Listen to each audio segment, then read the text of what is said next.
Je vous remercie à tous et à toutes d'être ici aujourd'hui. Euh, la Brigade IA, lorsqu'elle a été annoncée, a eu un super grand engouement. Puis aujourd'hui, on vous a préparé un webinaire très informatif. Donc, on va passer à travers les principes d'une communauté. C'est quoi notre vision, la nature aussi, puis les engagements qui sont demandés à travers la Brigade IA, qui fait partie de la cohorte fondatrice, quelles sont les prochaines étapes. Et on a réservé pour vous une période de questions aussi. Donc, encore une fois, je suis Anne Nguyen, directrice responsable de l'intelligence artificielle au Conseil de l'innovation du Québec, IA Québec. Donc, depuis l'annonce de la brigade, on a reçu des propositions, on a reçu beaucoup de questions, toujours dans un grand enthousiasme. Est-ce que l'initiative est trop petite? Est-ce qu'elle est trop grande pour le Québec? Est-ce qu'elle tombe à point? Donc, ça nous confirme une chose, c'est que le Québec est prêt à se mobiliser, à construire ensemble un espace plus technique et humain aussi dédié à l'adoption d'intelligence artificielle. Puis aujourd'hui, je suis accompagnée de mon binôme collègue Philippe Oligny, chargé de programme avec un grand S en intelligence artificielle. Ben oui, merci Anne. C'est vrai qu'il y a un réel engouement pour cette brigade-là. Merci à tout le monde qui est présent aujourd'hui, là. C'est vraiment un projet qui nous est cher. On est très heureux de vous le partager. Donc, cet engouement, on le voit partout, hein. C'est dans les entreprises, dans les laboratoires, dans les villes, dans les organisations publiques. On sent qu'il y a un momentum. Là, il y a vraiment un désir collectif d'avancer, mais d'avancer autrement. Puis honnêtement, ça fait du bien de voir un écosystème qui est aussi vivant et curieux. Mais avant tout, avant de parler et plonger dans la brigade, on veut juste prendre un petit pas de recul pour rappeler le rôle du Conseil de l'innovation. Donc, le rôle du Conseil de l'innovation, c'est vraiment de dynamiser la culture d'innovation au sein des entreprises et de la société québécoise. On travaille sur 4 grands piliers, donc comprendre à quel moment les gens ont choisi l'innovation, combien les gens ont investi. Très souvent, c'est pour demeurer pertinent, compétitif, pour mieux occuper notre rôle aussi, une fois qu'on comprend, de conseiller le ministère Économie, Innovation et Énergie sur les programmes et politiques publiques. On est là aussi pour propulser avec notre grand réseau des conseillers en innovation, qui sont 700 en date d'aujourd'hui, localisés un peu partout dans les régions du Québec. Et on est là aussi pour promouvoir les bonnes pratiques en innovation et aussi en intelligence artificielle. Donc, le gouvernement, les entreprises, les milieux de recherche, les organisations communautaires, tout ça pour que l'innovation devienne une dynamique. Et on a une position assez fédératrice, assez neutre aussi. Donc, ce que vous n'allez pas entendre aujourd'hui, ce sont les mots comme accompagner, évaluer, structurer, encadrer, parce que c'est pas ça qu'on fait du tout. On est vraiment là pour comprendre, conseiller, propulser et promouvoir. D'ailleurs, j'ai comme une jarre à chaque fois que je dis pas les bons mots, ben je mets $1 à l'intérieur de celui-ci, puis j'ai été très, très sage à travers la mission. Donc, pour bien situer tout le monde, on aimerait ça rappeler c'est quoi la mission d'IA Québec, c'est quoi notre mandat. En fait, c'est le bras spécialisé du Conseil de l'innovation du Québec en termes d'intelligence artificielle. Notre rôle, c'est de soutenir les organisations, capter les signaux forts et faibles en termes de connaissances. C'est aussi mettre en commun des expertises, mettre en place des outils pour soutenir une adoption de l'IA qui soit responsable, utile et vraiment connectée aux besoins du terrain. Il faut dire, tu sais, au Québec, on est vraiment privilégié en termes d'expertise en intelligence artificielle dans toute la chaîne de la recherche fondamentale, recherche appliquée, recherche opérationnelle, commercialisation, jusqu'à l'adoption en milieu réel. Ce qui manquait comme petit espace, c'est un espace commun, universel, francophone pour rassembler toutes les connaissances et les consolider. Donc, un lieu où les architectes de données, les experts terrain, les chercheurs, les innovateurs peuvent partager et construire ensemble. Et c'est l'approche IA Québec qui repose en fait sur 3 valeurs fondamentales. Et ces 3 valeurs-là, la première, c'est de fédérer. IA Québec, on représente tous les secteurs. On rassemble les PME, les grandes entreprises, les startups, la recherche, tout ça pour créer un continuum économique autour du développement et l'utilisation de l'intelligence artificielle. Une autre valeur très importante pour nous, c'est l'agnosticisme technologique. Donc, nos recommandations, nos outils, nos travaux. Bien sûr, la Brigade IA, elle favorise jamais une technologie ou un fournisseur. En fait, ce qu'on veut, c'est le meilleur contexte réel pour les organisations, puis on veut leur permettre de trouver des solutions à leurs problèmes en utilisant l'intelligence artificielle si c'est nécessaire. Puis la grande troisième valeur, c'est l'inclusivité. Donc, être inclusif, c'est inclure les niveaux d'expertise différents, les niveaux de littératie différentes, les régions, les types d'organisations, petites ou grandes, à but non lucratif aussi.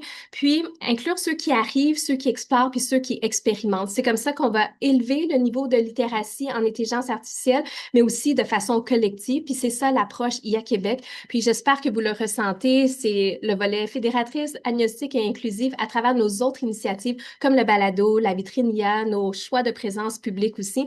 Puis notre grand souhait, c'est qu'à travers la brigade IA, vous ressentez ces trois valeurs-là aussi. Donc sans plus tarder, on va juste faire une petite plongée dans le volet communauté. Qu'est-ce qu'une communauté? Une communauté, c'est un système d'échange structuré où les connaissances individuelles se transforment en capacités collectives. Donc, à travers la brigade, à travers cet espace vivant, on veut que les solutions se partagent, les leçons apprises, les erreurs, justement, pour pas qu'elles soient répétées, les angles morts, parce qu'on n'a pas l'expertise dans le 360, les bonnes pratiques se cristallisent aussi, puis où les personnes qui se sentent un peu plus isolées à cause de la complexité de la technologie retrouvent une place où porter leur voix et déposer leurs questions. Donc, je vois dans le chat qu'il y a des gens qui ont manqué un petit bout de notre présentation. Fait qu'on on est désolé, on va vous la repartager de toute façon. Là, je pense que tout le monde est à jour là, avec la présentation. Donc, pourquoi c'est important de créer une communauté technique? Pourquoi c'est urgent? Ben, en fait, ce qu'on s'aperçoit, c'est qu'au Québec, comme ailleurs, en ce moment, le goulot d'étranglement de l'adoption, c'est devenu un goulot d'étranglement technique.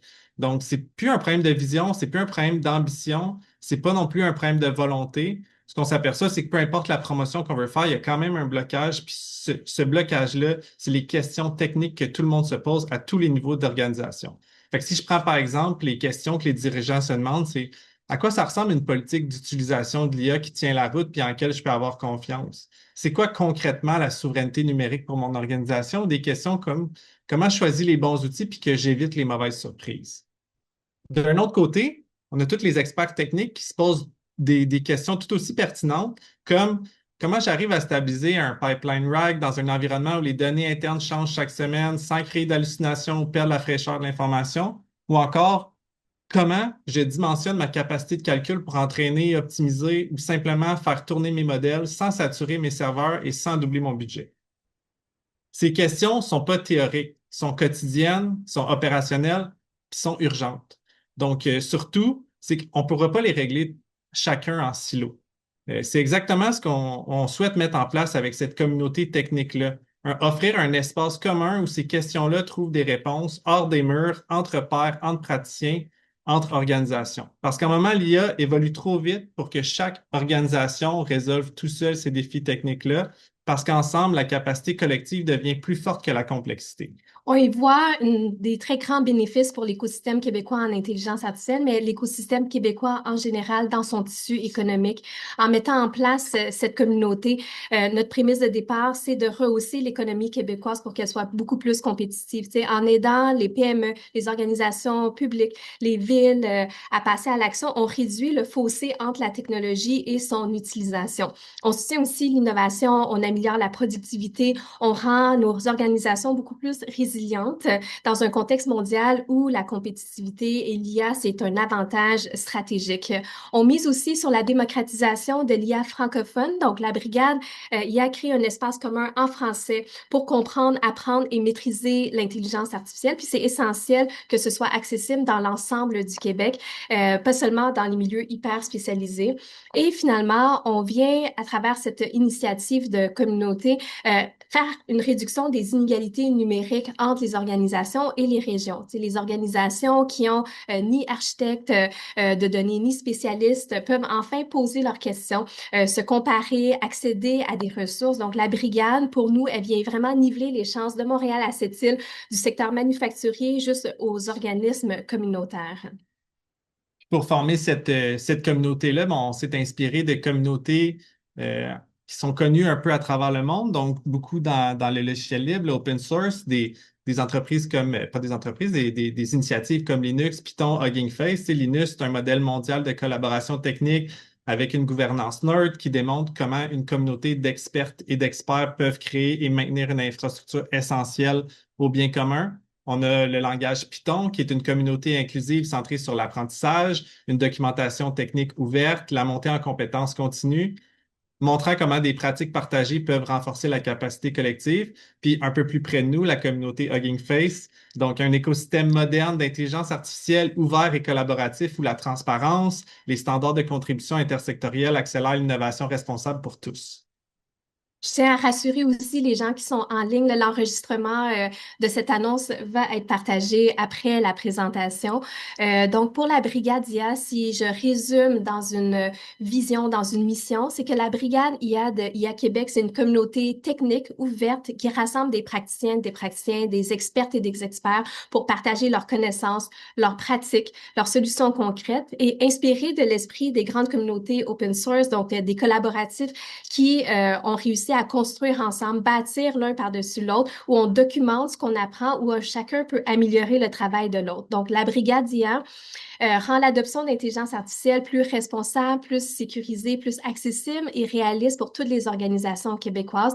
Puis grâce à cette mise en commun, chaque organisation peut réutiliser, adapter ou enrichir des solutions plutôt que toujours repartir à zéro. Donc, qu'est-ce qu'on aspire pour un Québec avec la Brigade IA? C'est une IA qui est comprise, maîtrisée, utilisée de manière responsable, des organisations qui sont moins isolées devant la complexité technique, une souveraineté numérique qui est assurée par une expertise locale forte et engagée, des solutions qui sont ouvertes, adaptables, documentées, l'innovation aussi à travers une IA démocratisée, inclusive et ancrée sur la réalité terrain, puis une culture non où on remplace les humains par la technologie et on remplace en fait le nous vers en fait une intelligence collective.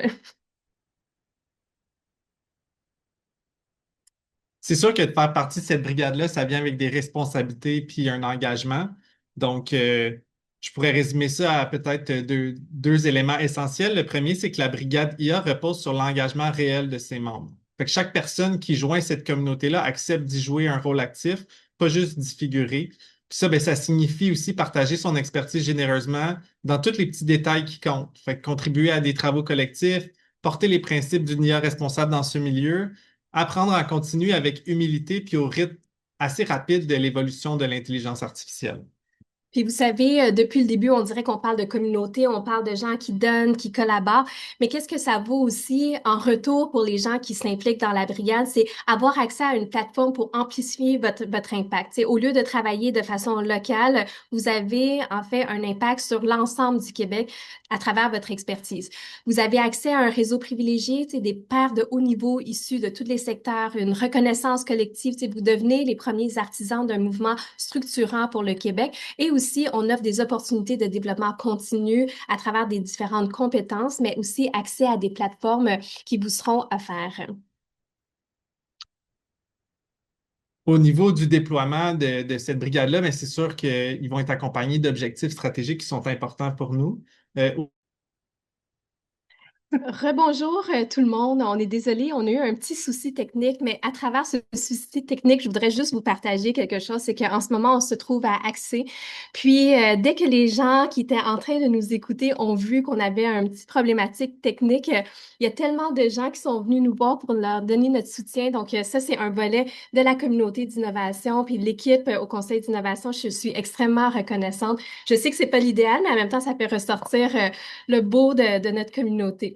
Donc, avant de quitter, justement, par inadvertance, Philippe vous parlait des objectifs stratégiques. Donc, à travers la brigade, c'est sûr qu'on est parti avec beaucoup de belles hypothèses. On a étudié plusieurs modèles différents, mais c'était pour nous important de le découper aussi en indicateurs stratégiques. Philippe vous a partagé les contributions techniques publiées, donc les 30 contributions, la validation aussi de ces outils-là, parce que ça, c'est important, tu sais, de, oui, créer des actifs, mais il faut valider si ces actifs-là sont utiles, utilisables et s'ils sont utilisés aussi. Puis quoi de mieux qu'avoir une validation des utilisateurs? Donc, déjà là, la première année, c'est 20 organisations qui utilisent nos outils, nous font des rétroactions. Puis, l'ambition de 5 ans, c'est avoir 200 organisations plus, là. Moi, j'aurais mis plus, organisations. Donc, Donc, à travers celle-ci, là, de valider si ce qu'on fait a un réel impact.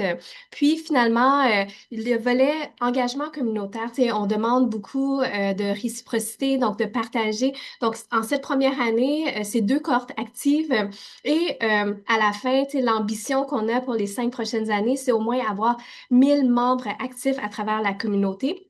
Puis finalement, dans tout notre volet écosystème, pour nous, c'est important de créer un modèle qui était naturel et organique avec les systèmes déjà en place. Donc, le référencement des autres membres devient important. Tu sais, avoir créé une crédibilité assez forte pour que, par exemple, l'ADRIC, notre propre conseil d'innovation, les centres accrédités, les institutions publiques nous référencent des gens vers la brigade. Donc, avoir une cible de 1 an de 5 organisations partenaires ou référentes. Puis, l'ambition, 5 ans, bien sûr, vous savez, je suis quelqu'un qui rêve grand. Donc, avoir 40 organisations plus de partenaires qui nous référencent des utilisateurs.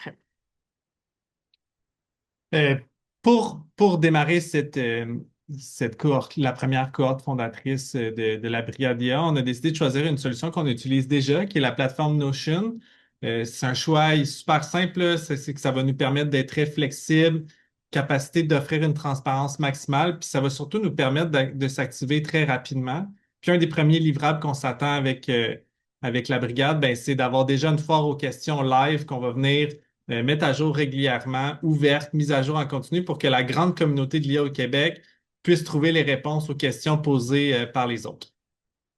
Puis c'est sûr et certain, lorsqu'on monte des processus de cette façon-là, on veut vous montrer en fait concrètement des exemples de mandats parce que très souvent, on se rend compte que justement, vous voyez la marche des escaliers, c'est qu'il y a beaucoup de gens qui remontent la même marche. Puis nous, comme société, comme organisation, ce qu'on voudrait, c'est qu'on monte tout ensemble puis qu'on élève les marches une après l'autre. Puis des exemples en fait qu'on peut faire comme société, c'est justement de bâtir un canevas de gouvernance d'IA adapté aux différentes PME puis qu'on peut diffuser à large niveau. Comme ça, les gens arrêtent de réinventer cette roue-là qui a déjà été pensée et repensée. Un modèle d'évaluation aussi des fournisseurs en intelligence artificielle. Les gens se posent des questions, comment interagir avec les entreprises de produits et services. Donc, nous, on serait capable, dans la communauté, de créer une espèce de checklist des questions aussi à poser aux différents fournisseurs. On peut y aller un peu de façon plus technique, donc un modèle de protocole de déclaration d'utilisation d'intelligence artificielle. Tu sais, aujourd'hui, presque tout le monde utilise l'intelligence artificielle, mais comment faire en sorte qu'on le déclare en toute transparence? On parle de cybersécurité, donc une checklist de cybersécurité qui pourrait être bâtie à travers les connaissances de cette communauté-là. Comment vulgariser des systèmes d'actualité, comme là, on entend beaucoup parler de la souveraineté numérique. Donc, comment décortiquer cette souveraineté numérique en termes un peu plus techniques. Puis, finalement, un guide de référence RAG sécurisé pour des organisations québécoises. Donc, tout ça nous permet de monter puis élever la couche égalisatrice vers le haut pour qu'on puisse, dans notre société, aller encore plus loin. Au niveau des risques, on est très conscient qu'il y a des risques à prendre en compte puis à atténuer de la meilleure façon qu'on peut. Comme on est dans une pratique de co-création, c'est sûr que bon, la communauté va nous partager ces questions aussi. Nous, on vous en présente des risques immédiats qu'on a identifiés, comme par exemple le chevauchement des mandats. Le chevauchement des mandats, c'est quand il y a un recoupement possible entre la participation à la communauté ou son implication dans une organisation active. Ben, une mesure d'atténuation pour ça, ben, c'est justement la transparence des mandats, les relais systématiques vers les bons organismes, la coordination ponctuelle pour éviter les doublons, parce que la brigade, c'est un espace d'intelligence collective, ce n'est pas un organe d'accompagnement. Puis par rapport aux différents risques mentionnés, il y en a 2 autres, en fait, les conflits d'intérêts, comme la brigade est une communauté ouverte et représentative. Il y a certaines personnes qui peuvent venir du privé et du public. Donc, les conflits d'intérêts qui peuvent influencer certains échanges. Donc, pour nous, c'est important dans les mesures d'atténuation, d'avoir un code de conduite, des déclarations simples, des retraits volontaires aussi, où l'expertise prime sur l'affiliation. Puis, il y a des gens, en fait, qui sont venus déjà me voir en disant, ah, moi, j'autoriserai jamais personne à participer à cette brigade-là parce que j'ai peur de me faire voler mes talents. Mais justement, un des risques de maraudage des talents, c'est avoir des sollicitations directes entre les organisations. Donc, pour nous, il va y avoir des principes d'interdiction de recrutement ciblé parce qu'il y a des canaux neutres pour les offres d'emploi aussi. Donc, on veut protéger la confiance et surtout l'équilibre dans l'écosystème. Puis là, j'ai oublié d'en parler d'une, l'accès à de l'information privilégiée ou des appels d'offres. c'est sûr qu'on est conscient que participer à la brigade pourrait donner un avantage injuste pour des membres du privé. Puis ça, ben, une mesure d'atténuation pour ça, ça pourrait être, par exemple, l'anonymisation systématique des demandes filtrées par un comité qui a pas de parti pris et un retrait en cas de conflit d'intérêts, parce que la brigade, c'est pas un levier commercial. C'est vraiment une communauté d'intelligence collective. Au niveau de la brigade, tu sais, si on avait à résumer un peu le cadre de la brigade, ben, c'est un peu un recoupement entre de l'expertise technique, de l'expertise systémique, puis de l'expertise sectorielle. Je pense qu'on arrive au moment où les gens attendent le plus parce que justement, je pense que j'ai reçu 300 curriculum vitae jusqu'à ce jour, des gens qui sont vraiment intéressés à rejoindre la brigade. Donc, on a créé en cette première année vraiment une cohorte fondatrice. Puis la cohorte fondatrice, c'est des bâtisseurs. Donc, c'est les gens qui vont vraiment mettre les fondations. Un groupe que c'est pas seulement une liste de noms, mais c'est vraiment une base culturelle. C'est l'ADN de la brigade qui va se découler à travers les premiers membres de cette brigade. Puis on a des critères quand même de sélection. Oui, dans ces critères-là, tu sais, c'est sûr, c'est ça. On s'attend à recevoir énormément de candidatures.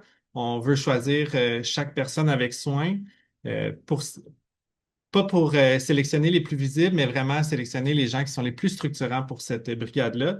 Donc, des critères comme les critères d'expertise, on souhaite retrouver des gens qui ne sont pas nécessairement qui ont des titres impressionnants. On veut des gens qui ont déjà fait, qui ont appris, qui ont déjà testé, déployé, corrigé, expliqué. Des gens qui sont très bons à se mettre dans une posture collaborative.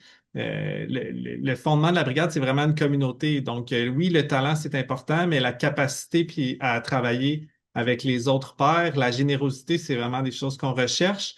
Une compréhension réelle de l'impact de l'IA, on n'est pas juste dans les modèles, on est vraiment dans un rapprochement entre les problèmes que les entreprises et les organisations vivent, puis les capacités de l'IA à solutionner ça.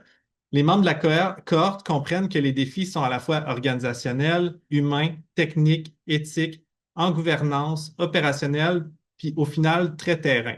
Donc, faire partie de la brigade, ben, c'est avoir une volonté de contribuer à un projet collectif parce que c'est pas un espace de visibilité euh, personnelle.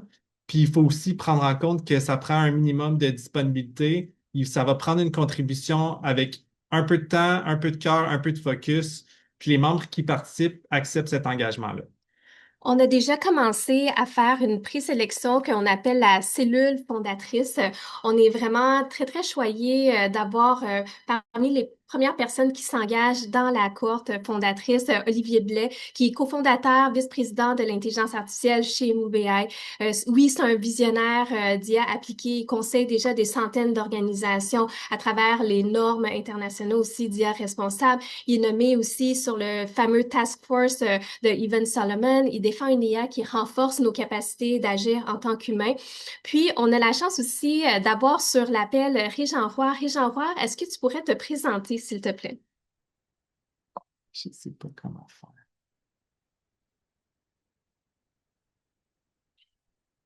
Je pense que je vais pouvoir présenter Régent Roy. Je pense qu'aujourd'hui aussi, les as se sont alignés pour qu'on ait des petits soucis. Donc, Régent est là. Donc, Régent, si tu peux te présenter, s'il te plaît. OK. Mais vous m'entendez? Oui, très bien. OK, parfait.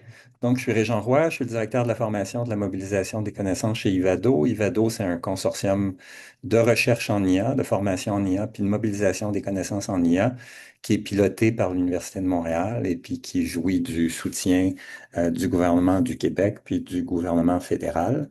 Alors, on mène des travaux je le disais, sur toutes les questions relatives à l'utilisation efficace puis responsable de l'IA.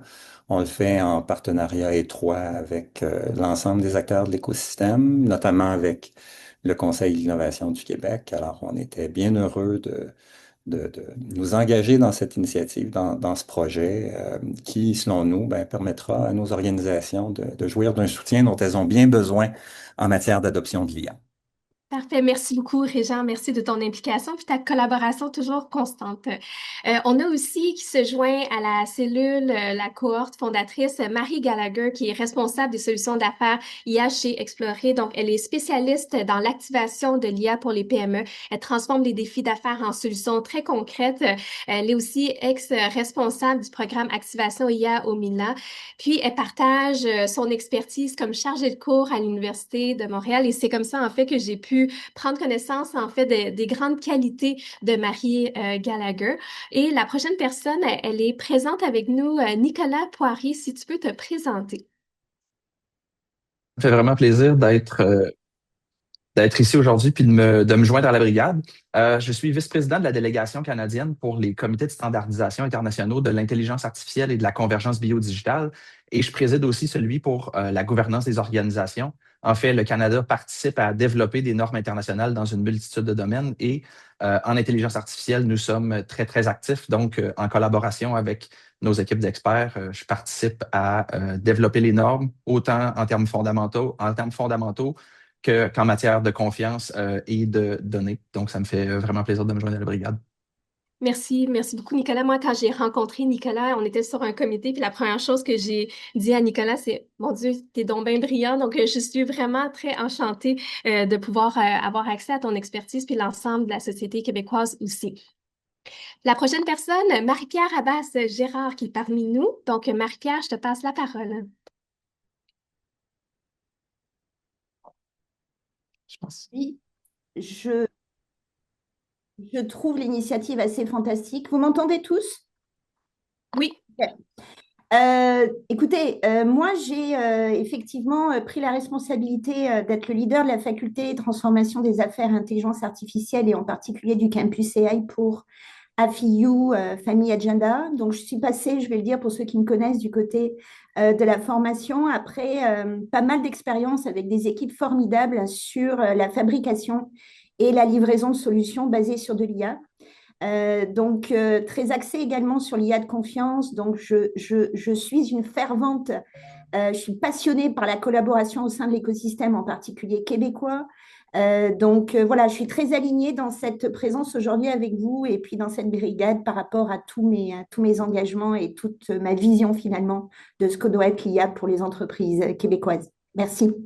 Merci beaucoup, Marie-Pierre, qui est une grande leader au féminin aussi. Donc, on est vraiment contente. On est content, en fait, de t'avoir sur cette cohorte fondatrice. La prochaine personne est présente aussi, Jean-François Connelly.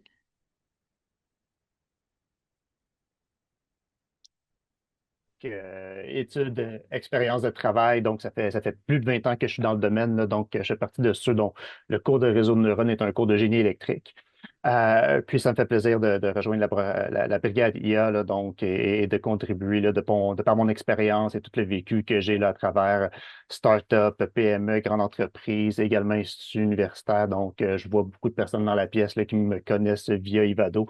Et aujourd'hui, ben, je suis VP trésorier là, de l'OBNL Entertain AI là, qui vise à créer un écosystème, donc encore la notion de création d'écosystèmes et de communautés.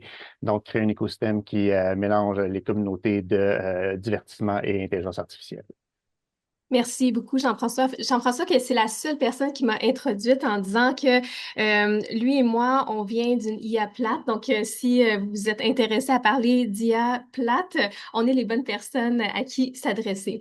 Finalement, dans la première sélection qu'on a fait, on a Tom Lebrun qui est responsable de la politique de normalisation de l'IA, donc expert en gouvernance, normalisation de l'IA avec plus d'une dizaine d'années d'expérience en politique publique. Il façonne aussi des stratégies nationales, internationales au Conseil canadien des normes. Il est titulaire d'un doctorat sur l'IA générative, puis il enseigne aussi à l'Université Laval. Mais là, je sais les questions que vous allez vous poser. Là, on vous a nommé quelques personnes. Et où est votre place à l'intérieur de cet écosystème puis de cette communauté? Donc, c'est quoi les prochaines étapes? En fait, suite au webinaire, on va vous envoyer un courriel pour pouvoir vous inscrire via un formulaire sur Notion. Pour les gens qui écoutent en différé, ça va être possible aussi. Vous allez avoir accès à ce formulaire-là.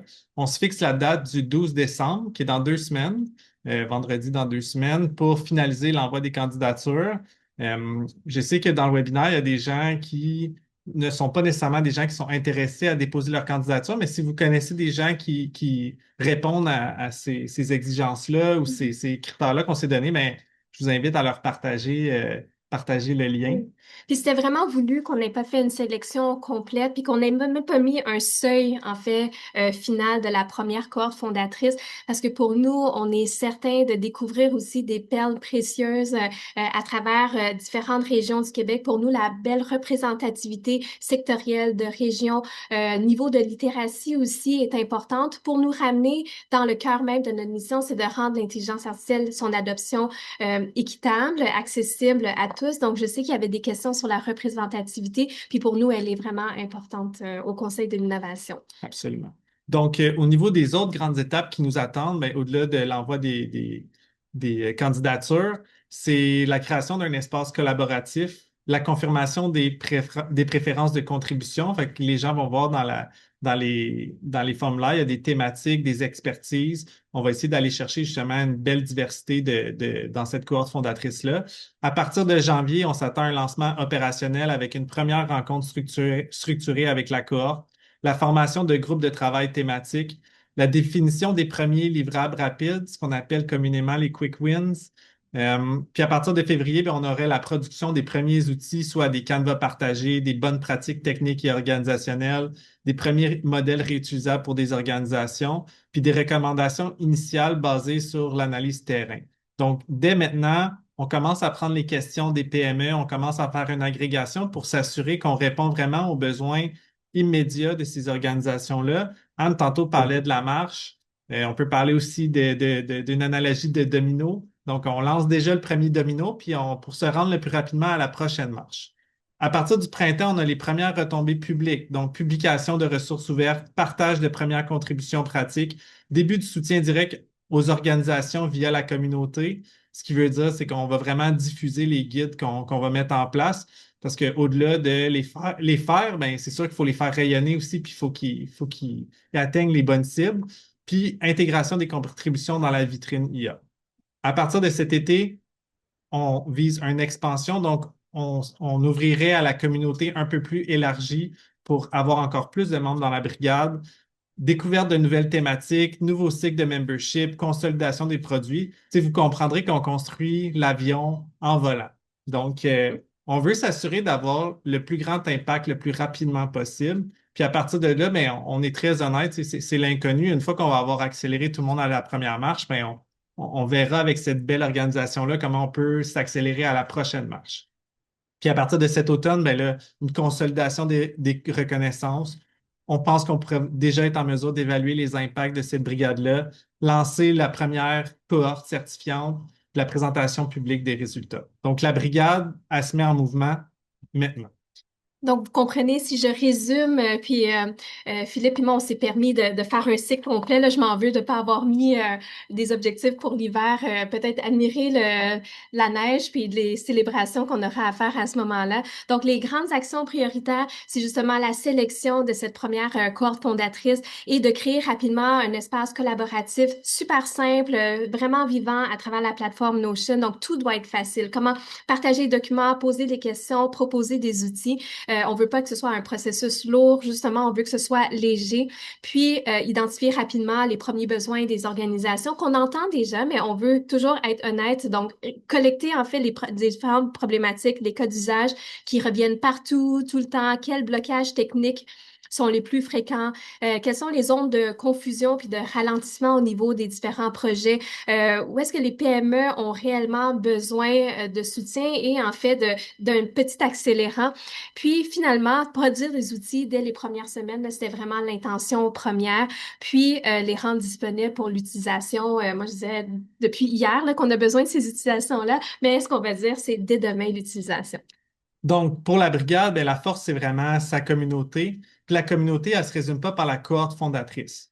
Donc, la communauté, elle inclut les experts qui contribueront plus tard, les organisations qui vont apprendre des bonnes pratiques on va dévoiler, les acteurs publics, les chercheurs, les PME, puis en fait, tous ceux qui veulent faire avancer le Québec au niveau de l'adoption de l'intelligence artificielle. On est déjà rendu à la période de questions. Je vous remercie beaucoup de votre grande patience, puis d'accepter aussi notre candeur parce que justement, on voulait pas faire ça parfait, puis la vie nous a vraiment offert ce qu'on a demandé. Hein. C'était complètement exactement qu'on est imparfait dans ce monde-ci. Puis, il y a des gens qui peuvent déjà poser des questions à travers le clavardage, mais il y a une autre façon aussi de poser les questions. Il y a un code QR là, qui est à l'écran. En fait, comme ce webinaire-là est enregistré puis va être diffusé en différé, les gens qui écouteront ou qui n'auront pas la chance de poser la question directement dans le Q&A ou qu'on n'aura pas répondu, ben, c'est possible de scanner ce code QR-là. On a un formulaire séparé où vous pourrez comme, envoyer vos questions, puis on les ajoutera à ce fameux Q&A live là, qu'on met à jour en direct. Par contre, aujourd'hui, ben, on prend quand même l'opportunité de prendre quelques questions.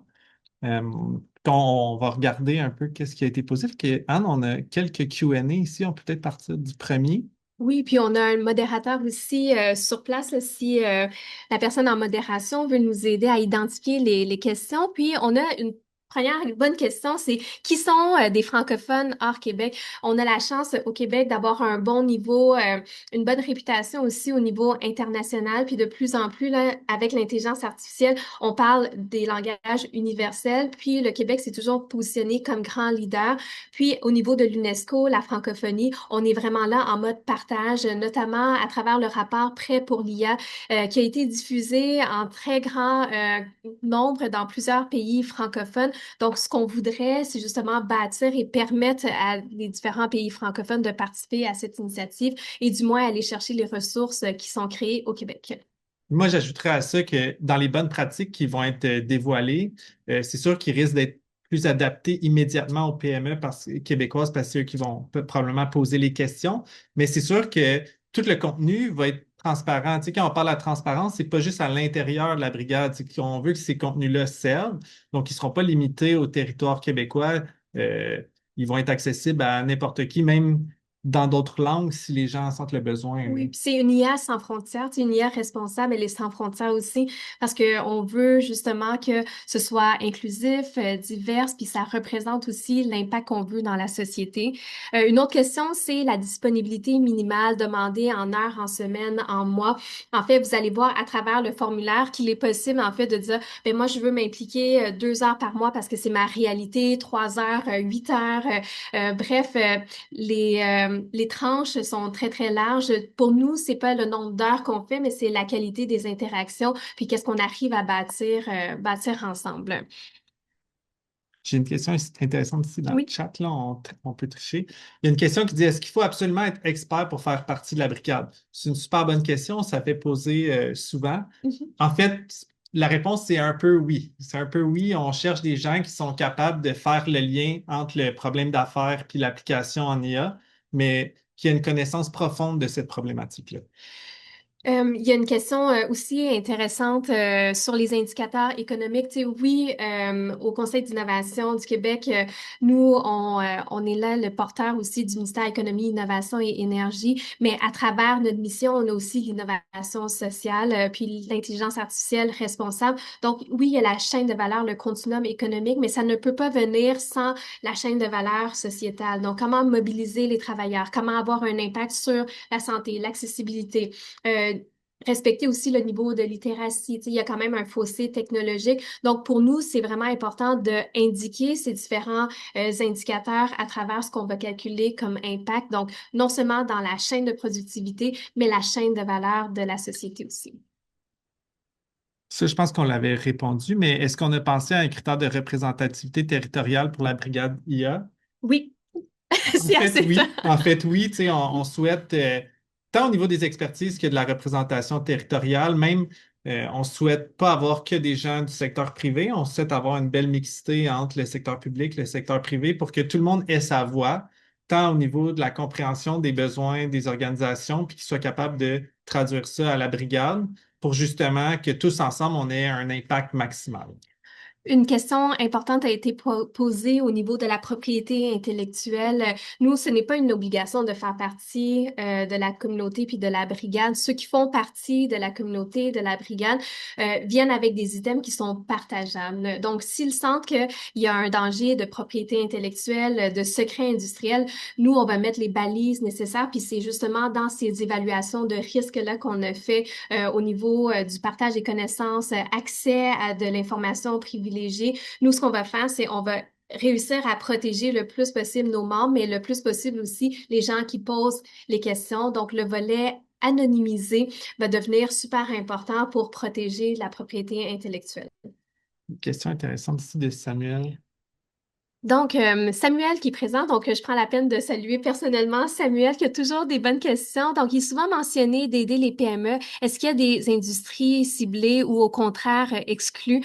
Puis, est-ce que c'est pertinent de participer si notre créneau rêve du domaine de la santé, relève de la domaine de la santé notamment? Donc, encore une fois, tu sais, la brigade, elle est vraiment inclusive. Il n'y a aucun continuum économique qui exclut des pans de la société. Donc, le continuum économique, même s'il est en santé, passe de l'accessibilité des patients au système de la santé jusqu'aux produits et services qui vont aider à atteindre la mission du réseau de la santé. Donc, oui, dans le continuum économique, même si on en parle, ça se découle en secteur. La même chose avec l'art et la culture aussi.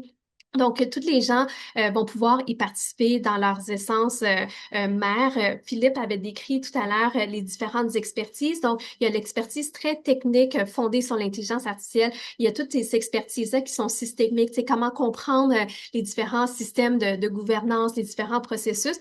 Et le dernier, c'était, pour moi, j'appelle ça de l'expertise métier. C'est qui les experts en métier dans chacun des domaines qui va faire en sorte qu'on va arriver à des solutions qui sont partageables, qui sont moi, j'aime beaucoup les 3 U, ceux qui me connaissent, là, utile, utilisable et utilisé.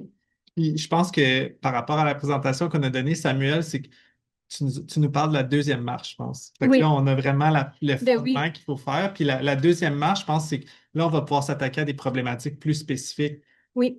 Puis, il y a une question, en fait, qui relie un peu la réponse qu'on vient de donner à Samuel, mais c'est une question complémentaire sur le volet déjà des communautés en place. Tu sais, moi, je viens du réseau de la santé, puis je sais qu'il y a des communautés de pratique déjà en IA et en données, en innovation aussi dans ce secteur. Il y a d'autres secteurs, le mini aussi, ont des communautés de pratique. Et comment faire en sorte que notre brigade ne vienne pas en compétition, mais vienne vraiment soutenir les différentes communautés? La façon qu'on peut justement les soutenir, c'est d'inclure des gens dans la brigade puis rendre accessibles les outils qui auront été créés par notre communauté à d'autres. Donc, on devient en fait une porte de rayonnement puis une porte d'amplification. Moi, j'aime beaucoup, il y a une question de Mélanie qui dit, ben si on a un intérêt, mais on n'est pas encore expert, tu sais, est-ce qu'il y a une prochaine phase? C'est sûr que là, on commence par la Oui. phase fondatrice. Euh, mais oui, il va y avoir un élargissement.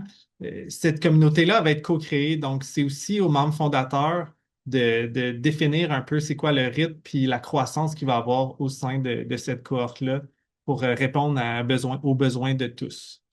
Puis, juste en complément, c'est sûr et certain que lorsqu'on a été à la table à dessin en premier avec la brigade IA, on s'est dit, on va créer un écosystème où il y aura de la formation pour que les gens puissent continuer à développer leurs compétences. Mais comment accélérer la mise à niveau? C'est d'avoir identifié des gens qui sont déjà à niveau, qui ont déjà de l'expertise pour les déposer ensemble, consolider. Puis, à travers la consolidation, il y a différents livrables. Ces différents livrables-là, oui, ça peut être des canevas, des protocoles, des processus partageants, mais ça peut aussi être ultimement des formations qu'on peut partager qui va permettre aux gens de continuer leur aventure de littératie en intelligence artificielle. C'est super. Et je pense qu'on pourrait prendre une dernière Oui. question, celle de Gabriel. Oui.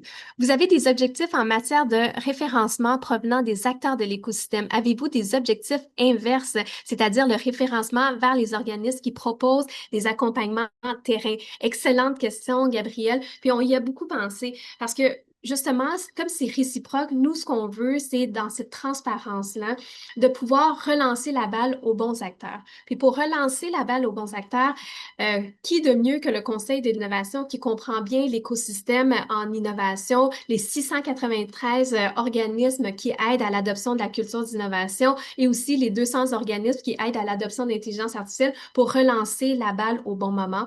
Puis lorsqu'on parle de transparence, c'est justement de rendre anonymes les différentes requêtes qu'on reçoit, mais les rendre anonymes, mais de les exposer. Comme ça, s'il y a une demande, par exemple, d'accompagnement, de soutien, de structure, tout ce qu'on ne fait pas à travers la brigade et à travers le Conseil d'innovation IA Québec, ce sera facile de relancer la balle vers les bons organismes qui ont les bonnes missions. Ben, absolument. Puis la transparence, on en a beaucoup parlé. Il y a une dimension qui est plus philosophique, une dimension qui est plus opérationnelle, mais c'est sûr que si tout le monde a accès aux réponses de tout le monde, ben, on peut d'un se valider, s'assurer que, il n'y ait pas d'abus non plus. Donc, c'est vraiment quelque chose qu'on souhaite mettre en place, là. Comment nous aider à qualifier un client pour nous référer versus un autre acteur? Justement, en connaissant de mieux en mieux les missions de notre écosystème, nous, on va être capable de vous dire dans les premiers mois de test quel genre de questions qu'on reçoit. Puis à travers ces différentes questions, on va être capable de mettre en place des catégories et un processus de référencement. Puis, versus aussi de se dire, ah ben c'est une nouvelle question, puis on n'a aucune entité qui est capable de répondre, mais là, on va être capable, en fait, de créer des nouvelles offres pour répondre spécifiquement à une demande. Je pense que, je pense que c'est bien, hein? Je ne sais Oui, pas si on avait c'est des bien. choses à ajouter. Non, mais je vous remercie vraiment à tous. En fait, tu sais, aujourd'hui, ça a été le dévoilement de quelque chose qu'on a rêvé. Ça fait vraiment longtemps. On avait hâte de le diffuser à tous de façon parfaite, imparfaite, de façon très candide, comme on le sait le faire au Conseil d'innovation du Québec, IA Québec. Puis, n'hésitez pas, nous, on est tout le temps ouverts aux questions. Vous avez aussi le code QR qui va être envoyé à travers ce webinaire. Je pense que Philippe et moi, en toute honnêteté, on va reproduire à nouveau ce webinaire. Puis, on va le diffuser de façon un petit peu moins segmentée à cause que la technologie a failli aujourd'hui. Mais Philippe va vous faire un envoi aussi. Puis, dans cet envoi-là, qu'est-ce qu'on va retrouver? Un formulaire? Ben oui, excusez, j'ai regardé les questions du chat. Donc, on va vous envoyer un courriel avec tant le formulaire d'application que le formulaire pour envoyer vos questions. Puis rapidement, on fera un suivi avec vous là, pour les réponses à ces questions-là. Avec IA Québec, on a aussi un endroit où vous pouvez retrouver les nouvelles en lien avec l'IA qui s'appelle la vitrine IA Québec. Donc, on va aussi produire un article qui va résumer tout ça. On va partager aussi le webinaire on risque de réenregistrer. Comme ça, vous pourrez nous aider probablement à diffuser puis à amplifier ce signal-là auprès des gens qui peuvent contribuer à la brigade. Puis juste pour vous dire aussi, là, très rapidement, on va produire une question-réponse accessible à tous. Donc, je vois déjà d'autres questions qui rentrent.